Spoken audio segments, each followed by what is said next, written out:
अब ऐसा है कि वो बहुत सुंदर आदमी था, तो उसके लिए बहुत पॉजिटिव फीलिंग्स है, बहुत पॉजिटिव इमोशंस हैं। तो उस पर लिखा था कि जब आप किसी को चाहते हैं और आप कुछ एक्सपेक्ट नहीं करते उससे, है ना, ओनरशिप नहीं है वहाँ पे, है ना, तो उस पर लिखा था कि तुझे देखता हूँ तो ये सोचता हूँ कि ये कैसे हो सकता है, तुझे देखता हूँ तो ये सोचता हूँ कि ये कैसे हो सकता है, इतनी उलझनों में सिर्फ किसी का होना सबका हल कैसे हो सकता है। वाह वाह। और अगर किसी के होने से इतना आसान हो जाता है सब कुछ, तो फिर सिर्फ किसी का होना ये सब कुछ हो सकता है। ओहो ओहो।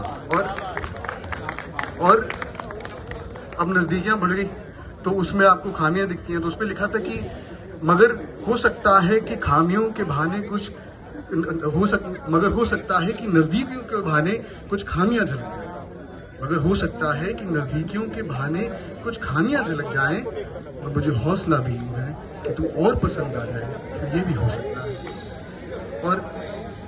और हो सकता है कि तू सजे तो तेरे कानों का झुमका बनके तेरे श्रृंगार का हिस्सा बन जाऊं, तू झील बने तो मैं धूप बनके तुझ पे मोती झलकाऊं, तू खुल के जिए तेरे पे कोई बंधन ना हो, तो मैं दुनिया से लड़ जाऊं, और मेरी चाहत भी आई आड़े तो मैं किनारा करके कहीं ओझल हो जाऊं। वैसे भी तुझे पाने की जंग में तो मैं कभी था ही नहीं, तुझे किसी चीज की तरह कभी देखा ही नहीं, तू जमी बने तो आफताब बन के तुझे सजाऊं, मुझे जमींदार बनना ही नहीं। और ये आखिरी लाइन है, और यही मेरे हिसाब से पोयम है कि तुझे देखा है तो ये लगता है कि अब कोई आरज़ू ही नहीं, है ना, तीन चीज़ें।